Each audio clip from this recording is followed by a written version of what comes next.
Assalamualaikum warahmatullahi wabarakatuh. Bismillahirrahmanirrahim. Nahmaduka ya ghafuru ya syakuru. Mashalli wa sallim barik ala sayyidina maulana Muhammadin wa ala alihi wa sahbihi asma'in nama ba'du. Sayyidina Ali itu masyhur, dia punya musuh besar namanya Muawiyah. Karena permusuhan ini tidak bisa dihindari. Jadi kalau dalam fikih Islam, ini anak-anak saya ajari fikih, kalau orang mukmin membunuh orang mukmin itu hukumnya dosa besar apa kecil? Besar. Itu di bab kisos. Tapi orang fikih itu unik. Di fikih itu ada kitab usial namanya. Di takrib ada kitab usial. Dan di situ ada penjelasan mangkutila duna mali fahuwa syahid. Orang yang dibunuh karena membela hartanya atau keluarganya, itu dia mati syahid. Kalau dia posisi membunuh, maka malingnya atau penjahatnya muhadarun dam, nggak punya hak untuk kisos karena dia anggap nggak ada artinya darah. Nah sekarang begini, suatu saat ada garong ke rumah Anda, ingin membunuh Anda karena ingin mengambil harta Anda. Anda ingin ingat status mukminnya atau status garongnya. Terus kamu mau dibunuh diam aja, saya tidak mau membunuh orang mukmin atau membunuh orang muslim. Nah kesulitan yang dialami Sayyidina Ali seperti itu. Orang-orang Khawarij cara berpikir, Ali ku geblek, wong mukmin kok pengen mateni wong mukmin. Muawiyah ya geblek pisan, wong mukmin kok pengen mateni orang. Padahal suasana sudah kacau. Ketika seorang penjahat mau membunuh yang punya rumah dan yang punya rumah ingin membunuh penjahat, itu namanya mukmin bentrok sama orang mukmin. Apa orang benar sahibul haq ingin mempertahankan haknya? Tidak sampai saya tanya. Itu sahibul haq, yaitu yang punya rumah ingin mempertahankan. Meskipun dalam duel ini kadang terjadi pembunuhan. Nah di sini ini ya, ulama ahli sunnah menyebut masalah ijtihadiyah. Kelompoknya Sayyidina Ali mempertahankan nyawanya meskipun dengan cara membunuh pasukan Muawiyah. Pasukan Muawiyah juga mempertahankan nyawanya meskipun harus membunuh pasukan Ali. Zaman itu susahnya ijtihad. Tapi orang Khawarij cara berpikir enggak, ini biang keladi masalah itu Ali sama Muawiyah. Mereka malah rapat, ya sudah dua-duanya bunuh saja. Ya masyhur tuh, akhirnya Sayyidina Ali dibunuh oleh orang Khawarij. Makanya ini penting ya, pentingnya ngaji seperti ini. Jadi kamu harus dilatih berpikir nubuwah. Ya, dilatih berpikir apa? Nubuwah, disebut al ulama warasatu. Meskipun dengan cara yang ekstrim, tapi pikirannya saja, jangan perilaku. Saya punya contoh sekian kasus, sekian tragedi. Misalnya begini, saya itu dulu punya teman, dia soleh, bisa baca Fathul Mu'in. Dia itu janggal, bilang sama saya, Gus, tidak biasanya Rasulullah itu agak-agak nyindir orang fakir. Ini kok ada hadis kadal fakru ayakuna kufur, bahwa kefakiran itu mendekati apa? Kekufur. Dia itu aneh sekali. Biasanya tidak biasanya Rasulullah kritik seperti itu. Walhasil ini singkat cerita, anak ini ngalami satu trauma. Dia itu miskin.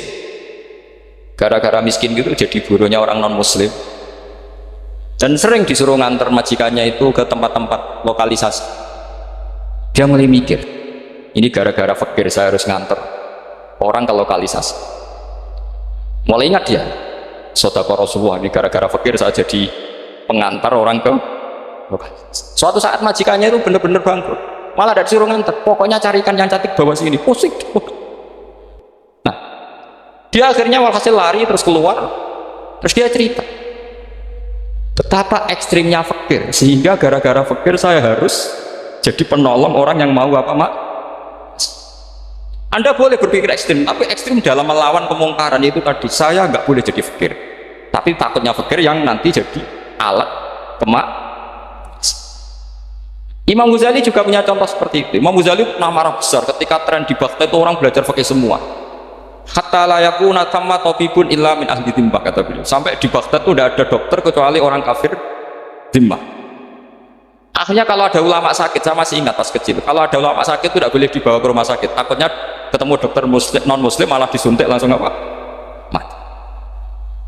Akhirnya ulama saat itu berfatwa, orang Islam harus ada yang jadi dokter. Banyaklah gus-gus yang sekolah ke dokter. Yang masyhur seperti Sahal bin Abdul Fattah itu dulu putranya Ki Fatah yang menolong Pak Mahfud saat sembunyi. Saking idolakannya Basal, anaknya dinamakan Sahal, tapi dia jadi dokter spesialis bedah. Begitu seterusnya urusan negara. Dulu itu orang jabat itu tidak boleh, karena jabat itu dekat dengan syubhat, dekat dengan haram. Tapi gara-gara pejabatnya non muslim, kalau bikin aturan ya ala non muslim. Ulama akhirnya sadar, andikan kita yang jabat pasti tidak seperti itu. Bisa bikin perda ini, bisa bikin pelaturan begini yang menguntungkan Islam. Nah, jadilah banyak pejabat yang sekarang muslim.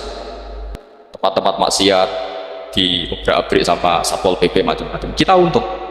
Tapi kalau orang-orang khawarij pikirannya pokoknya pejabat itu dekat dengan haram, dekat-dekat syubhat. Padahal dengan kita jabat bisa bikin perda atau apa yang menguntungkan Islam. Kemudian menjadi masalah baru secara fikih. Ini adik-adik dengerin biar kulino senam fikih. Kalau caleg soleh, misalnya Mas Nadif nyalek, ini tadi tak guyoni, mau jadi bupati tidak, kalau ya mau usah dukung. Jadi misalnya gini ya, Zaid sama Bakar, misalnya Bakar itu orang soleh, mau jadi calon lurah. Dia tahu kalau dia lurahnya kampung lebih baik. Kalau yang jadi ini Zaid, itu kampung itu rusak karena dia suka dugem, suka macam-macam. Kemudian Zaid ini pasti jadi karena beli suara. Misalnya per kepala itu dibeli 50.000. Bakar ini kalau nggak beli suara kalah. Padahal dengan kalahnya Bakar artinya kemenangan, kemungkaran. Itu zaman era Fathul Mu'in, muridnya Ibnu Hajar Al-Hitami. Ibnu Hajar muridnya Abu Zakaria Al-Ansori itu fatwa. Yang soleh ini wajib beli suara, bukan boleh, wajib beli suara. Tapi ini namanya tidak nyuap, perlu dicatat. Ini namanya tidak nyuap.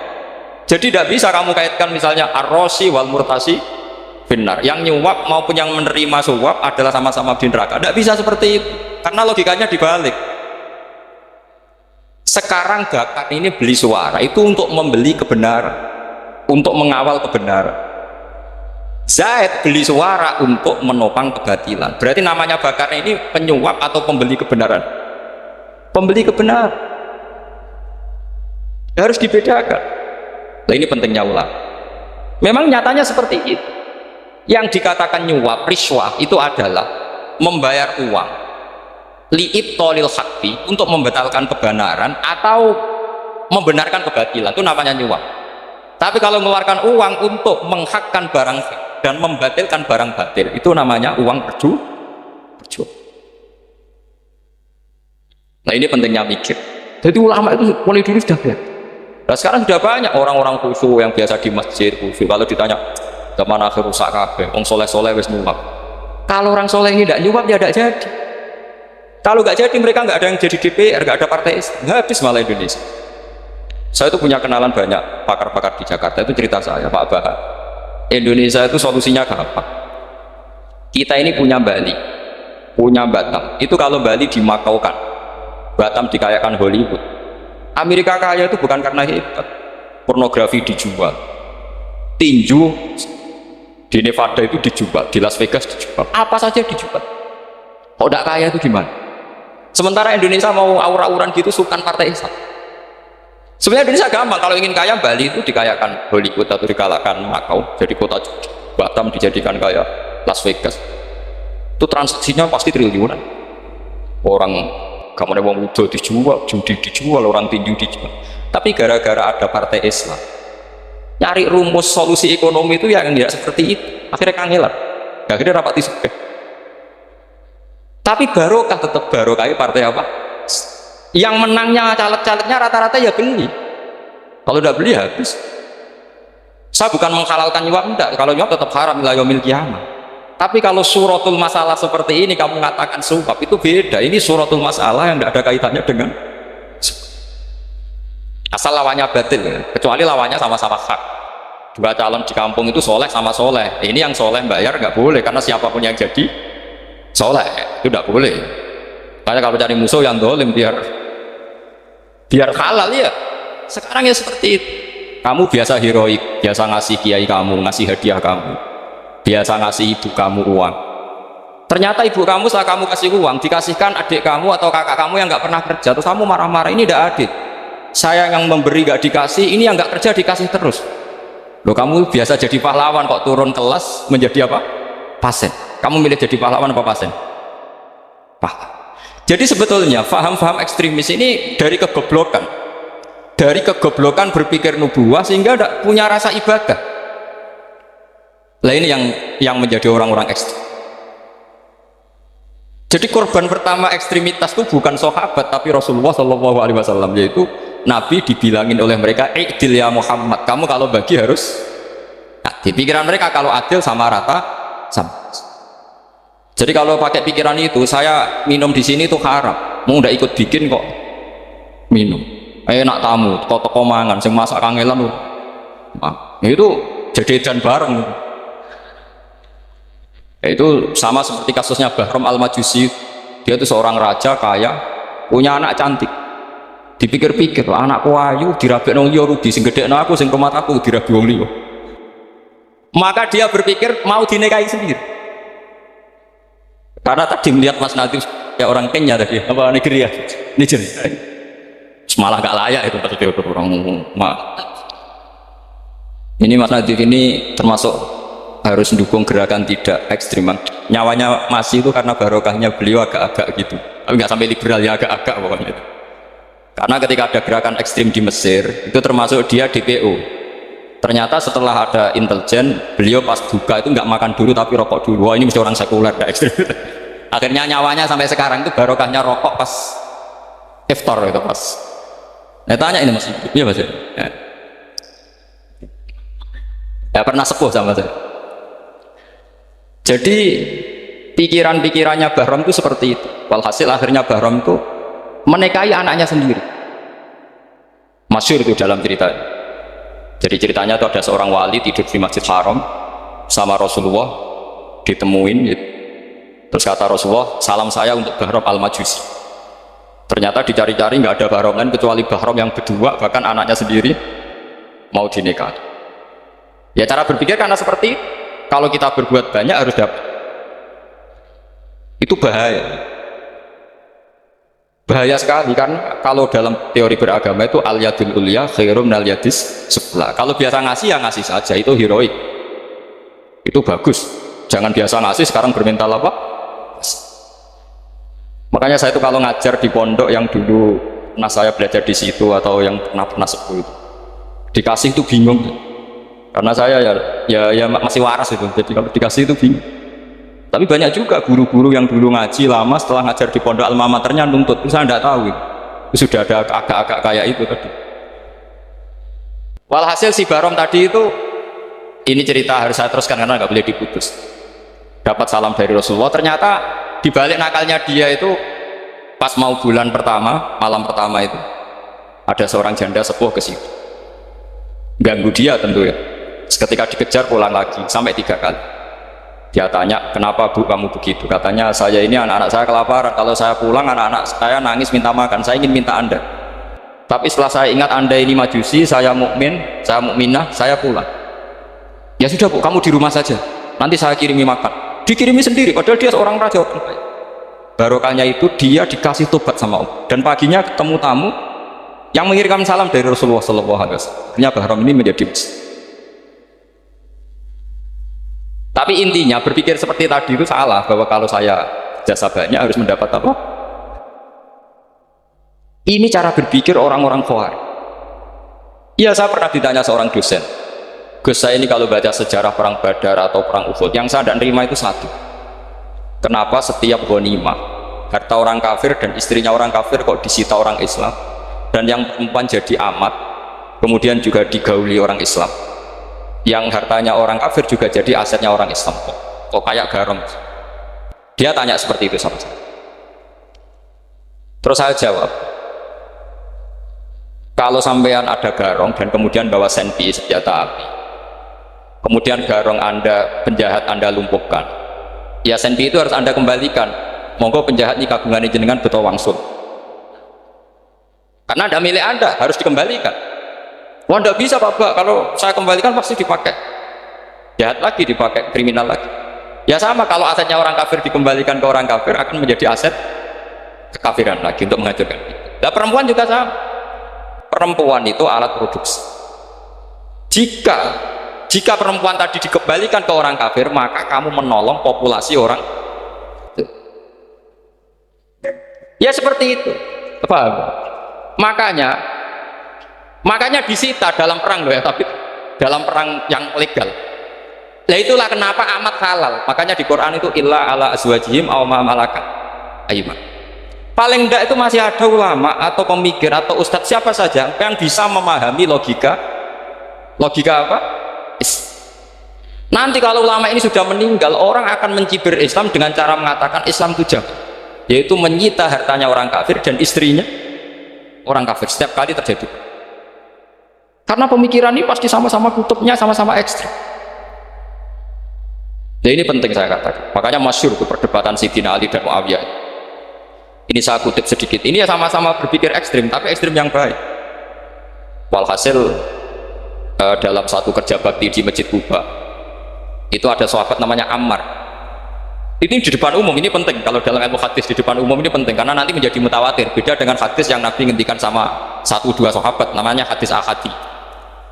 Di depan umum Nabi guyon gini sama Ammar, ya Ammar waihak taktulu ka alfiatul bariyah. Ammar, kamu ini nasib kamu itu agak sial, karena nanti yang membunuh kamu itu kelompok yang tidak benar. Alfiatul bariyah itu kelompok yang tidak benar. Itu disaksikan sekian sahabat. Walhasil suatu saat Ammar ini ikut perang dan ikut pasukannya Ali dan terbunuh oleh pasukannya Muawiyah. Seneng Ali. Hasil Ammar ditemui sama, ya Muawiyah, al-ana dhuhara bi ana fi'ati haqqun wa fi'ataka baghiyah. Sekarang kelihatan siapa yang benar. Saya yang benar, kamu yang salah. Kenapa? Karena Ammar kelompokku dan terbunuh oleh kelompok kamu. Padahal kata Rasulullah yang membunuh Ammar adalah kelompok yang salah. Muawiyah pintar sekali, dia jawabnya gini, laula kama kutila Ammar. Ammar terbunuh karena bela-belain kamu. Kalau kamu tidak nyuruh dia perang juga gak terbunuh kan? Jadi kamu ikut andil terbunuhnya siapa? Ammar. Tapi apa kata Sayyidina Ali? Idzan qatala Rasulullah Hamzah. Kalau teori itu Anda pakai, Rasulullah pun membunuh Hamzah. Sekarang Hamzah perang karena suruhan siapa? Rasulullah. Yang membunuh Hamzah siapa? Wahsy. Kalau teori itu Anda pakai, berarti Rasulullah pun membunuh Hamzah. Terus fasa kata Muawiyah, terus Muawiyah diam. Jadi fikih pun tuh diputuskan lewat pikiran ekstrim, tapi bukan ekstrim yang merugikan orang lain. Ya, kalau merugikan orang lain namanya sudah la dororo wala diror, dia menyalahi aturan. Makanya saya pernah ngaji di sini dulu ketika tahun kemarin. Fikih Islam itu punya rumus, itu ya gara-gara pikiran ekstrim sebetulnya.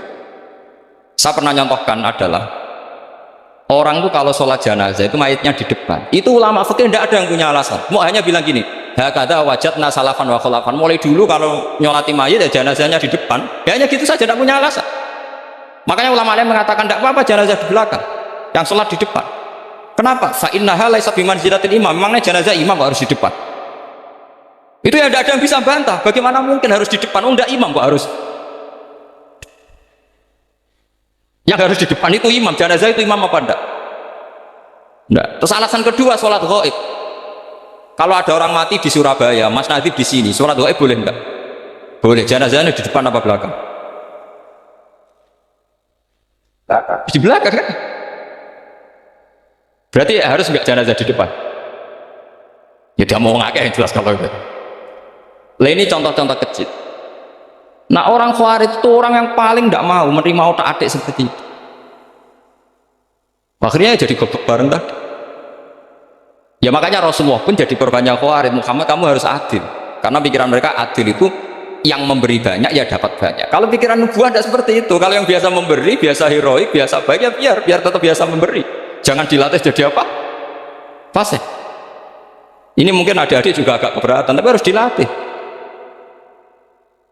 Makanya saya itu jadi kiai itu ya mulai kecil, anaknya kiai butuh kiai. Saya itu ya mulang tuh senang. Saya tidak pernah terlintas dikasih santri atau dihormati ya enggak. Mungkin sampai mati agak terlintas. Ya pikiran saya sederhana.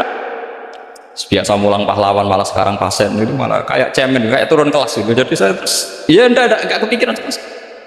Loh kalau saya minta sama Allah, karena itu atasan saya. Makanya ada ulama yang ekstrem gini, ini kisah nyata. Ada ulama alim datang ke seorang raja, rajanya ini soleh padahal. Ternyata pas raja itu berdoa, ya Allah saya kasih ini, kasih ini. Padahal ulama tadi itu mau mengajukan proposal, mau minta apa gitu. Terus dia pulang, ketika ditanya, Pak Kiai kenapa pulang? Ternyata raja itu minta zat yang sama yang saya mintai. Kalau raja saja masih minta, ngapain saya minta raja? Saya akan minta zat yang dimintai raja. Terus pulang dia. Wah, itu ya pikiran ekstrim, tapi bagus ekstrimnya. Saya akan minta zat yang dimintai. Kalau sampean kan enggak, uteke saya les, sholat dinteni, tetap jalo. Orang mikir seperti itu. Mang salah didik, salah itu tadi. Nah, ini harus dilatih. Masyhur itu ketika Nabi pas Fathu Makkah itu, orang-orang Ansor komentari Nabi gini, ketika Nabi sangat happy di Mekah, sangat enjoy di Mekah, kata orang-orang Ansor, amar rojul adroka durok fatun fi ahli wa ulfatun fi asyirati. Namanya orang pasti happy kalau di kampung halaman. Jangan-jangan Rasulullah itu nanti hidup di Mekah lagi, karena Mekah sudah dikuasai orang Islam. Beliau pasti kangen sama keluarga, sama Mekah. Tapi ya sama, ketika Rasulullah mulai ngasih itu, orang-orang Quraisy dikasih banyak, orang Ansor juga pikirannya seperti itu. Baru orang Ansor dilatih pikiran nubuwah, yaitu tadi mereka itu dapat kambing, dapat sapi, terus pulang. Kamu mendapat saya, milih mana? Milih Rasulullah Shallallahu Alaihi Wasallam. Sekarang kamu saya balik, kamu punya kiai, kamu bisa memberi hadiah, memberi beliau. Suatu saat kiai anda ini kaya raya, terus sering ngasih orang-orang yang nggak pernah berjasa, kamu nggak pernah dikasih. Itu kalau pakai pikiran Khawarij, kiai ini salah karena ngasih orang yang tidak berjasa. Tapi kalau kamu pakai pikiran nubuah, enggak, alhamdulillah saya tetap istiqomah memberi kiai itu, dan alhamdulillah nggak dibales, semoga balasannya di akhir. Ya sudah seperti itu. Kalau pakai pikiran gengsi tadi seperti itu, masa biasa memberi sekarang posisi diberi, saya rak turun kelas. Jadi sebetulnya pikiran ekstrim itu boleh, tapi untuk yang seperti ini bukan ekstrim yang tadi. Makanya ini disebut al-hujjat. Al-hujjat itu satu logika yang bisa mematahkan asumsi awal. Dan ini saya harap santri-santri matolek, putra maupun putri berpikir seperti ini, sehingga sama. Jadi misalnya sekarang dibalik, kalau ada orang NTT yang masih non muslim, itu orang kafir yang harus dibunuh atau orang kafir yang harus didakwai? Mesti pikirannya itu, kalau Nabi itu ya semua yang didakwai Nabi dulu orang kafir. Nah, ketika Nabi di Mekah itu pertama ketemu orang kafir itu dibunuh atau didakwai? Didakwai. Ya berarti pilihan sekarang ya didakwai, bukan dibunuh. Nah soal perang itu perang itu beda dengan membunuh. Ada janjinya, ada macam-macamnya, terus nggak ada solusi, itu baru ada apa? Jadi kalau sudah dibalik-balik gitu, makanya kata ulama-ulama, Khawarij itu pasti salah. Pasti salahnya adalah kalau orang tidak benar ya dibenarkan, bukan dibunuh. Kalau setiap orang kafir dibunuh, Nabi kapan jadi nabinya? Karena orang kafir habis. Jadi metode bil hikmati ada, metode hasanah ada, karena orang kafirnya sudah apa? Mati. Terus, pertanyaan kedua, kalau Nabi harus ekstrim, ngapain yang ngawal Jibril? Halnya Israel lebih efektif. Jadi kalau sama-sama ingin ekstrim, Nabi itu nggak usah dikawal Jibril, kan tidak efektif kan? Harusnya yang ngawal itu siapa? Israel. Kan nggak repot. Nah, jadi saya mohon ini saya cerita. Jadi korban pikiran ekstrim itu bukan siapa-siapa. Pertama itu Rasulullah. Akhirnya Rasulullah menjelaskan, ya beginilah cara berpikirnya. Jadi saya kira demikian. Nanti mungkin kalau ada tanya-tanya, ada pertanyaan. Yang jelas kalau seputar ekstremitas itu bisa latihan, ya sebenarnya bisa latihan di fikih, karena fikih ini cerminan dari pikiran ulama, ya cerminan dari pikiran ulama yang tidak tekstual. Ya seperti gini ya, tasaddaqa Rasulullah so'an min tamrin au so'an min aqidin. Ketika zakat fitrah itu Rasulullah mengeluarkan satu sok amr itu kurma. Kalau menurut tekstual berarti zakat fitrah harus pakai kurma, tapi semua ulama sedunia mengatakan kuti ahlil balad. Hanya dalam konteks Indonesia ya pakai apa? Beras. Berarti kata tamar diganti kut. Diganti apa? Kut. Jadi orang itu jangan diajak goblok bareng. Masa Nabi ngendikan tamar harus apa? Makanya saya pernah debat, Pak Nabi itu cingkrang. Kenapa orang-orang itu rata-rata tidak cingkrang? Saya bilang, Nabi itu hidupnya di Mekah. Kenapa Anda hidup di Indonesia? Iya, Nabi itu hidupnya di Mekah. Terus saya tanya lagi, Nabi itu hafal Quran, kamu udah hafal? Saya hafal Quran. Kalau cingkrang gampang tarik ngebat. Ya, kalau ada sunnah Rasul, Nabi hafal Quran, enggak hafal kan? Berarti kalau ikut sunnah Rasul, hafal Quran. Jangan cingkrang, no, ya hafal apa? Ya sama poligami juga gitu, yang tadi ceritakan Mas Nabi. Nabi itu poligami setelah Khadijah meninggal. Apa mereka mau nunggu istri pertama meninggal? Kalau ingin persis loh, kalau ingin persis nunggu istri pertama meninggal. Ya, nggak mau juga kan? Ya biasa saja lah. Yang dihalalkan syariat ya kita bilang halal, yang diharamkan kita bilang apa? Nggak usah sok suci sunnah Rasul. Saya punya banyak cerita. Abu Bakar itu dulu sering menghindari sunnah Rasulullah. Dulu Rasulullah itu kalau ada orang minta ya dikasih. Ketika Abu Bakar bikin Baitul Mal, ketika ditanya ini zaman Rasulullah tidak ada, kata Abu Bakar, gua Rasulullah, beliau itu Rasulullah. Mbak gak di manage ya negara tertib. Umar bikin pasukan diangkat negara. Kalau dulu zaman Nabi yang ikut perang bahaya, yang tidak perang namanya munafik. Era Umar tidak, militer pun ditunjuk, ya digaji pakai Diwanul Murtazikoh. Ketika ditanya kenapa tidak kayak Rasulullah, gua Rasulullah, mbak tidak tertib pun tetap negara stabil. Karena ada karismanya. Jadi kadang-kadang dalam banyak hal itu kita malah tidak boleh persis Rasulullah, karena kadang banyak khususnya. Yaitu contoh yang paling masyhur Rifqah ya kayak Nabi itu nikah 9 itu khususnya. Dalam strategi juga sama. Dalam strategi memanage negara juga sama. Banyak sahabat yang punya ide yang zaman Nabi itu tidak ada. Ketika ditanya kenapa tidak persis Nabi, katanya huwa Rasulullah. Ya Rasulullah itu meskipun seperti itu, meskipun tidak tertib secara rasional, tetap dikawal wahyu, makanya negara baik-baik saja. Kalau saya ini hanya Abu Bakar, kalau tidak ya repot. Umar ya sama, bikin Diwanul Murtazikoh.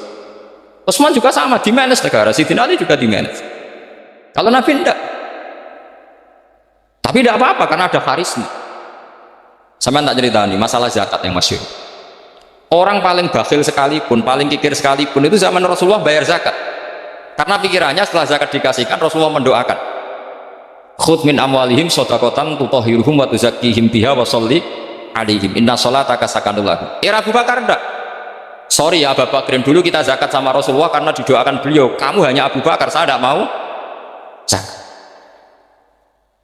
Ya sama lah seperti orang dipimpin ulama-ulama karismatik, orang dipimpin Badullah itu nggak usah metai, santri sudah nurut. Dipimpin sama Nazif, nggak bikin pelaturan, habis pun. Kalau nggak ngancam, nggak gini, ditakzir, nggak gini, habis.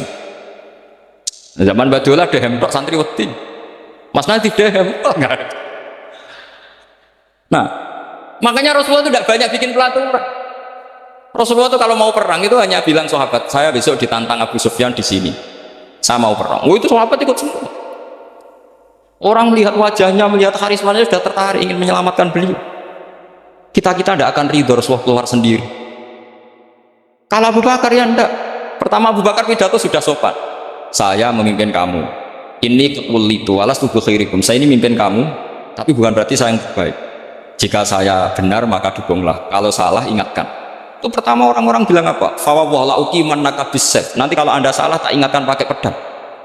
Ya karena hanya Abu Bakar bukan Rasul.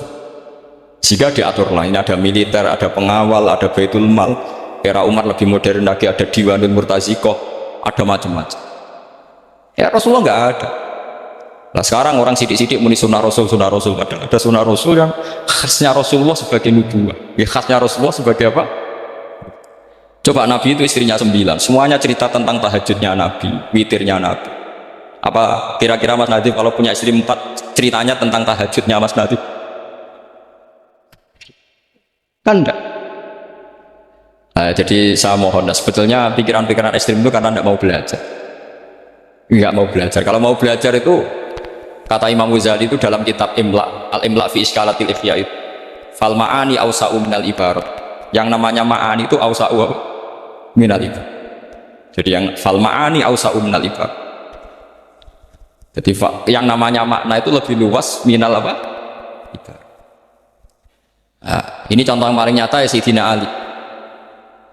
Ketika Sayyidina Ali perang sama Muawiyah, itu Sayyidina Ali bilang sebaiknya Muawiyah kirim delegasi mediator, saya juga kirim mediator. Terus orang-orang Khawarij karena tadi tekstual, mahada ya Ali, ini apa ya Ali? Lam yujad fi kitabillah, aturan mediator itu tidak ada di Quran, bahwa kalau kita perang harus ada mediator, itu tidak ada.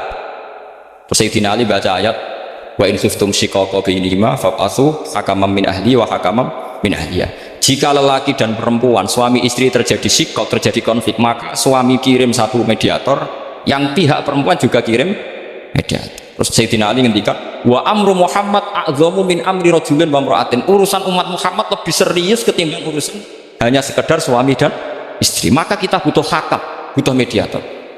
Baru 4.000 orang Khawarij tobat ngikuti pikirannya Sayyidina Ali yang tidak tekstual. Sama seperti zaman Rasulullah. Ketika Rasulullah mau perang Badar, saya ini mau perang Badar kata Rasulullah, musuh saya itu 1000 lebih, kalian hanya 313, apa kita teruskan?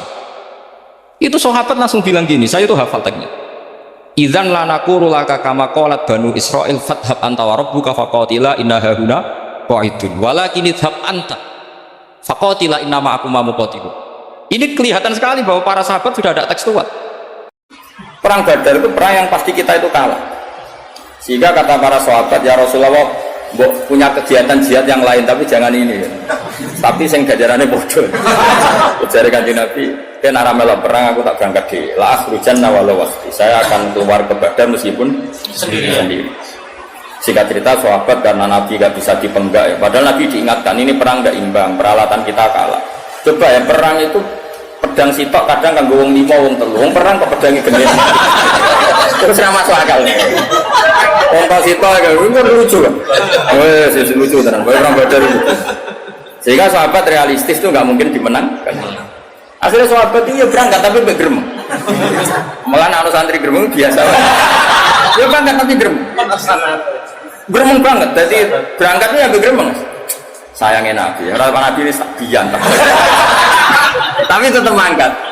Geremang. Ya geremang nganti neng medan perang ya cek. Cek yang disebut wa'id ya'idu kumullah kama akhrajaka rabbuka min baitika bil haqq wa inna fariqam minal mu'minina lakarihun. Quran lah ngakoni bahwa orang-orang mukmin yang berangkat itu lakarihun, orang seneng banget, gremeng lho gremeng. Nah buat terjemah seneng sangat ekstrimen, sing jelas itu gremeng. Yang paling masyhur ya perang Badar itu paling masyhur. Nabi raro sangi gobloke wong kan. Perang Badar itu Nabi itu wis aneh tenan, bener-bener aneh. Ketika perang Badar cara teori kan pasti umat Islam itu kalah, orang mungkin kalah pasti kalah, dan itu sahabat itu yakin kalah. Mangkat itu siap mati, orang siap urip tapi mati. Orang kalau saya mangkat pidato siap panen.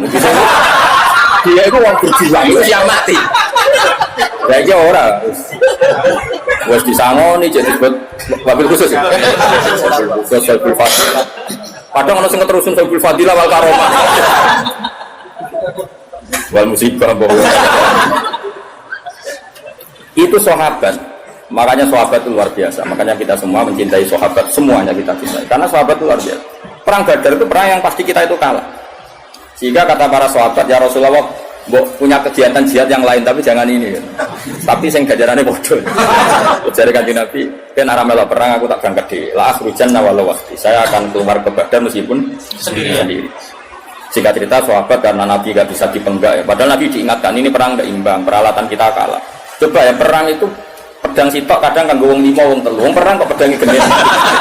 Terus ra masuk akal. Wong sitok kan lucu kan. Wes lucu tenan. Perang Badar itu. Sehingga sahabat realistis itu gak mungkin dimenangkan. Akhirnya sahabat itu ya berangkat tapi bergerem. Malah anak santri gerem biasa. Ya berangkat tapi gerem. Gerem banget. Jadi berangkatnya ya bergerem. Sayangnya Nabi, orang Nabi ini sabian tapi tetap mangkat geremang. Ya geremang nganti neng medan perang ya cek geremang. Yang disebut wa'id ya'idu kumullah kama akhrajaka rabbuka min baitika bil haqq wa inna fariqam minal mu'minina lakarihun. Quran lah ngakoni bahwa orang-orang mukmin yang berangkat itu lakarihun, orang seneng banget, geremang lho geremang. Nah buat terjemah seneng sangat ekstrimen, sing jelas itu geremang. Ijadilunaka fil haqqi ba'da ma tabayyan, terus ka'annama yusaquna ilal maut. Mereka itu yakin perang itu mati ya sudah. Gak kayak saiki berjuang panen, saiki jenis berjuang itu mati. Saiki sangu kurang grem. Wah itu serah lam yajid arfal jannah. Kalau ambune kok kuat. Nah gremeng lah, kali kayak ikhlas. Sekali gremeng wis tak lapor pangeran jumlah swarga. Protes nek mlebu swarga, cek gremeng. Nah tapi sahabat justru itu Gus Afif Tulganya. Jangan kira gremeng itu buruk, enggak. Gremenglah tetap berangkat. Artinya gremeng itu haknya diri sendiri. Panjang ya orang nabi wae gremeng ya lah basaria.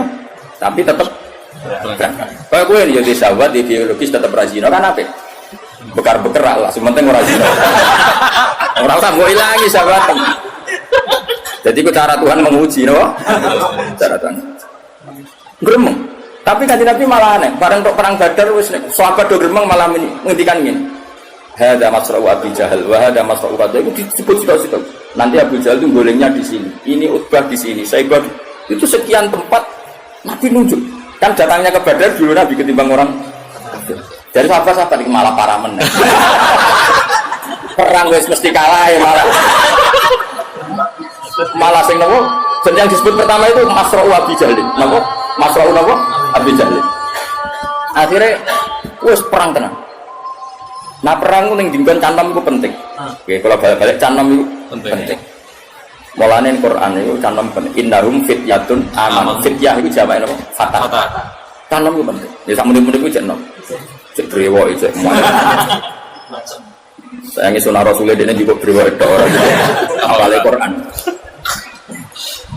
Itu perang itu wong Ansor Mas. Itu wong nom-nom. Lan canom itu penting. Wong Ansor itu ora roh Abu Jahal. Jenenge Muawwid iku ora Abu Jahal, ana saudara kembar. Jenenge Muawwid iku saudara kembar anake Afra. Afra iku jeneng lanang. Iku ora Abu Jahal. Perang iku fokus. Takok Abdul bin Mas'ud. Ya Ami, mulai dhisik wong Arab padha ngene sama ora dulur lanang. Wis sepuh dipanggil apa? Ami. Man, lek sing jenenge Abu Jahal sing. Lah tak kaya lek, lah kok tok Abu Jahal. Balagoni annahu yasudu Rasulullah kadza wa kadza wa yu'di Rasulullah. Sing paling nemen ngelarani Nabi jare aku ben. Terus fawwala in lagi dulu. Kalau saya ketemu dia pasti saya serang ibarat saya seekor serigala. Abdul Nasir itu rada tua beneran dan cara dene karo Wijal kira-kira kalah. Ditutup sampai sapa? Abdul bin Nasir. Caloro sak enom. Itu Abu Jahal disumerang walhasil kena nganti mati. Lah wong kafir ya menungso bareng pimpinane mati. Iku terus lemes. Lah iku la yatajawazu ma abdul nabi. Para ulama sepakat apa yang tokoh-tokoh kafir yang mati tadi itu tidak melewati apa yang ditunjuk. Nah. Lah ya maksudnya ngene, iku hadis sahih. Kubu sebelah kudu ngakoni iku hadis sahih. Iku artinya Nabi kan perso barang kok itu jelas belum terjadi. Ono maksudnya nanti jaya ngene, paham kok? Itu sampai sak matine sak tempate nanti Abu Jahal gumblinge ngene itu disebut. Iku kanjeng. Lha iya tapi tetep ngertine Nabi iku bi'illah. Nah Allah bi nafsi. Mulane misale ono hadis kok Kanjeng Nabi iso nyafaati terus mbok dalili mangdalladhi aswa itu ya ora sambung. Nah Allah nyafaati bi nafsihi lan Nabi nyafaati bi idzni ora kok iku terus nafekno syafaat. Nah ya kadang-kadang orang percaya syafaatan dalile apa? Mangdalladhi aswa indahu tapi ini enggak ada syafaat hanya milik Allah. Ya orang syafaat tok masih bumi milik Allah tok. Bocah kok goblok ora karo. Masih langit yang milik Allah tok. Lah kowe kok melok nggoni. Paham? Masuk beras supaya Allah tok. Lah kok sing mangan. Dong. Tiga pidato betul lah. Tok akeh ya itu. Saya kelas 0 tenang. Tahu. Gue aja.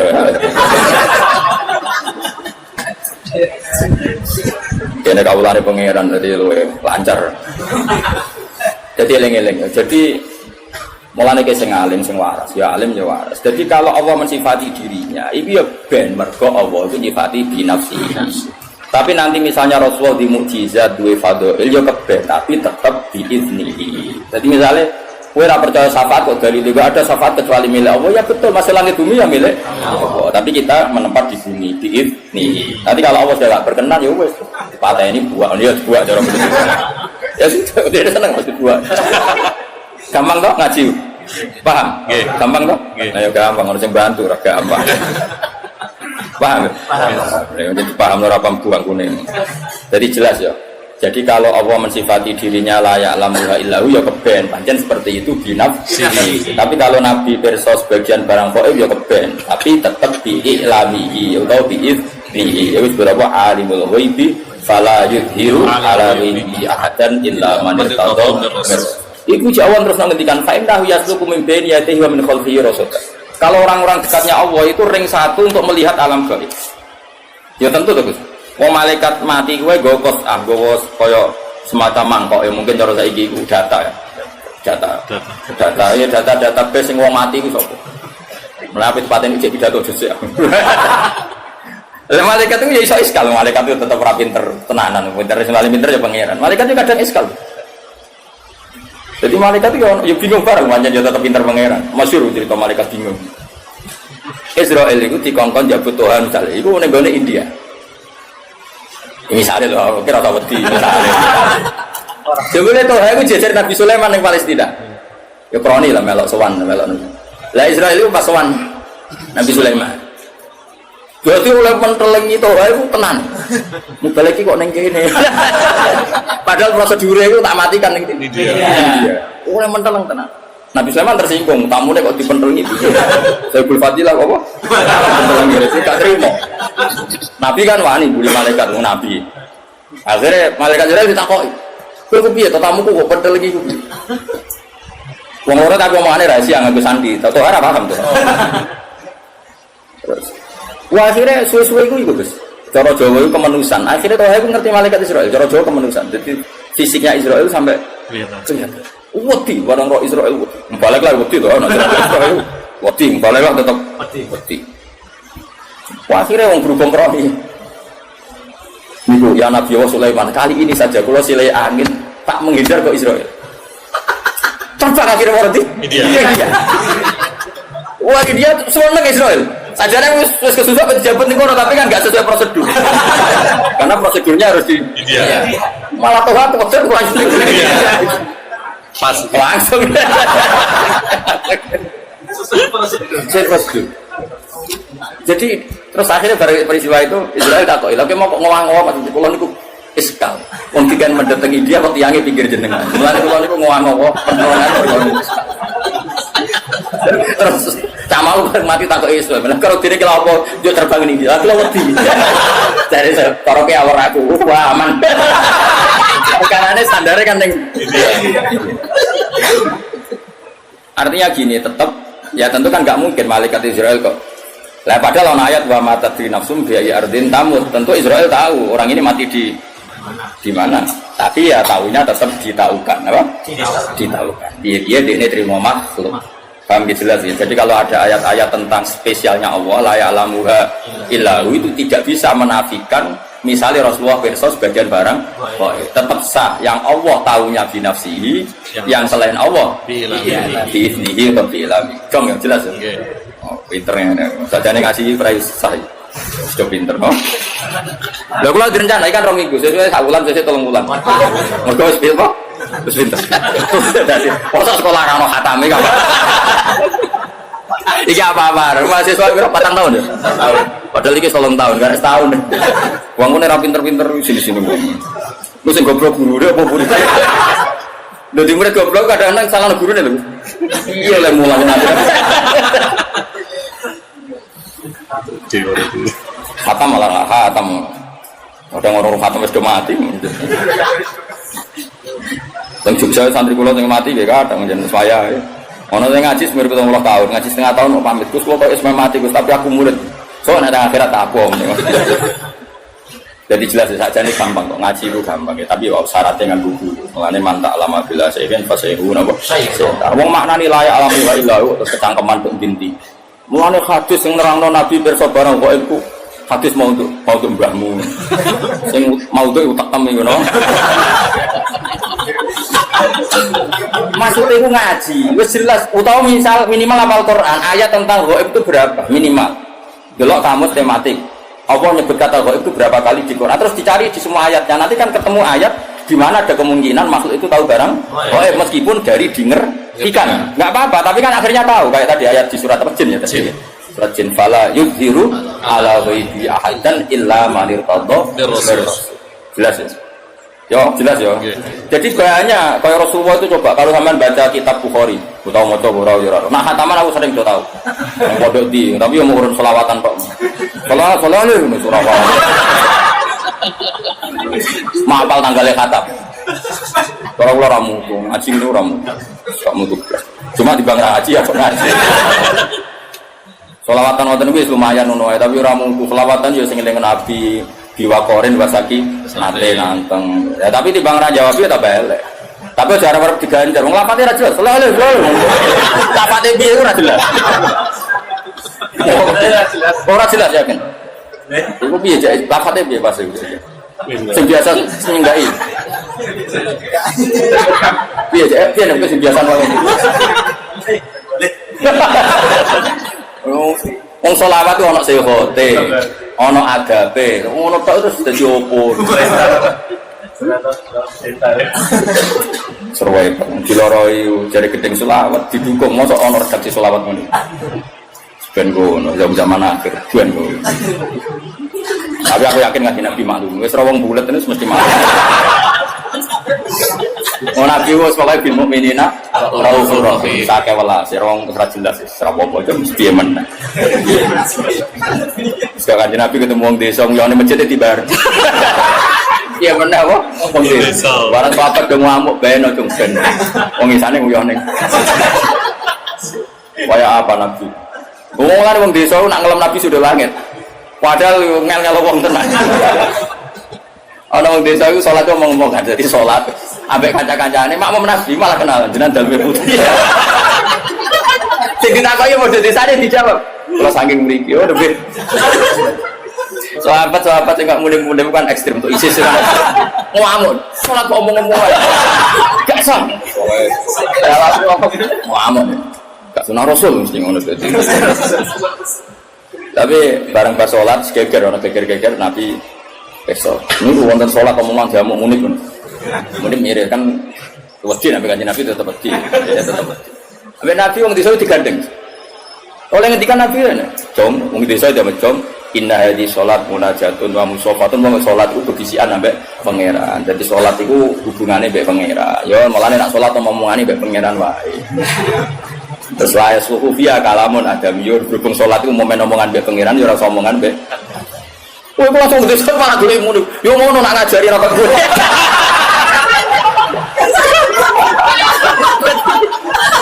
Dadi wong desa dipek menang. Fawa wa ma wajatu mualliman ahsana min rasul. Fawa wa man taharoni wala baroni. Demi pangeran Nabi itu muallim terbaik. Beliau tidak nyentak saya tidak. Ora koyo iku. Dadi wong desa gak batin urip wasem. Jadi Nabi itu kayak apa? Jadi oleh istilahnya sholat itu sederhana. Indah di sholat munajat. Sholat itu cuma omongan itu pengiran pak. Ya orang omongan sampai lihat. Nah, terus ulama itu berdebat ini. Lagi senengannya ngomong ekstrim. Kan nggak ada riwayat orang tadi disuruh kodok. Itu debat. Kodok enggak. Nah, wong kayak aku kan wong moderat. Kayak orang riwayat kon kodok. Wong koribu adin bil Islam. Nah, jarang fikih wajib kodok. Lah kowe Nabi tapi orang riwayat kodok kowe kecangkeman. Tapi yang jelas seperti itu Rasulullah itu memang figur yang luar biasa. Jadi santai. Jadi Nabi oleh ngandani santai. Bahkan beberapa hadis itu baru kayak wong Arabi. Wong Arabi itu parah, wis parah. Padahal sing ngaji ning kene iku 90% wong Arabi. Nah, wis kabar wong Arabi. Wong desa kan gak iso mikir, tapi karepe akeh. Sebenarnya ngono, ora iso mikir tapi karepe. Ratan rusak dari soalnya pemerintah ratan rusak dibayar tuh. Dia orang tahu mikir. Pemerintah bangun kan nggak duit. Apa dia tahu bayar pajak? Dia nggak tahu mikir tuh. Tapi pantas, enaknya kan pantas. Lagi ini sekajung kiai, ya pengen kan nggak pantas. Apa main protes pemerintah lo bayar pajak kok? Amin apa? Protes. Pantas protes aku kalau di mobil bayar pajak terus. Nah gue protes atas nama boy. Kerja motor mau blong. Kok kira pengratan elek itu terus tinggi.